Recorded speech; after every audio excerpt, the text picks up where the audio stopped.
ईसाई, जो समझे देश को अपना उसी का देश होता है। ज्ञानदायिनी माँ सरस्वती, ब्रह्म स्वरूप ओम, प्राणों से प्रिय मेरे भारत माता, माननीय प्रधानाचार्य जी, आचार्य जी, दीदी जी एवं मेरे छोटे बड़े भाई और बहनों, आप आजादी का असली मतलब वही समझ सकता है जिसने कभी गुलामी की हो। हम सौभाग्यशाली है कि हमने स्वतंत्र भारत में जन्म लिया। ये तो आजादी की लहर 1857 में ही चल चुकी थी, जो हमें 1947 में आजादी मिली। प्राचीन, मध्यकालीन, वर्तमान भारत के उदाहरणों में मैं स्पष्ट करना चाहूंगी कि जब हम फिरंगियों की फेरों में बुरी तरह फंस चुके थे, तब रंग दे बसंती चोला की एक आवाज पर टोली की टोली उमड़ाते थे और उनके इनकलाब जिंदाबाद, वंदे मातरम के नारों से खून में आने वाला 5-5 डिग्री का तूफान अंग्रेजी शासन की जड़ें हिला देता था। 62, 65, 71 के युगों में अपना सुहाग गंवा देने वाली महिलाओं के घर के हालात ऐसे होते थे कि प्यार भी भरपूर गया, मांग का सिंदूर गया, नन्हे नैनिहालों की लंगोटियां चली गई, छोटी छोटी बेटियों की चोटियां चली गई, बाप की कमाई गई, भाई की पढ़ाई गई, एक ऐसा विस्फोट हुआ पता ही चला नहीं, पूरे जिस्म की कई बोटियां चली गई, पूरे जिस्म की कोई बोटियां चली गई। तब देश बलिदान मांगता था, तब देश मर जाने मिट जाने फांसी चढ़ जाने को कहता था, किंतु आज देश बलिदान नहीं मांगता, आज देश मर जाने मिट जाने फांसी चढ़ जाने को नहीं कहता, बल्कि मेरे विचारों में अगर कोई व्यक्ति अपना कार्य पूरी मेहनत, पूरी लगन, पूरी ईमानदारी से करे तो वही सबसे बड़ी देशभक्ति होगी। मैं नहीं मानती कि फेसबुक, व्हाट्सएप, इंस्टाग्राम की डीपी को 3 मिनट में ही रखना देशभक्ति है। यदि आप कहेंगे कि वर्ष में 2 बार ही तिरंगा लहराना देशभक्ति है, तो मैं पूछना चाहूंगी, फुटपाथ पर रहने वाला बच्चा ट्रैफिक में नंगे पांव तिरंगा बेच रहा होता है, तो क्या वो उसकी देशभक्ति है?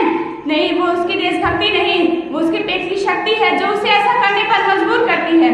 क्योंकि न वो मस्जिद को जानता है, न वो शिवालयों को जानता है, न वो मस्जिद को जानता है, न वो शिवालयों को जानता है, वो पेट के भूखे हैं जनाब, वो तो सिर्फ भोजन के निवालों को जानते हैं, वो तो सिर्फ भोजन के निवालों को जानते हैं।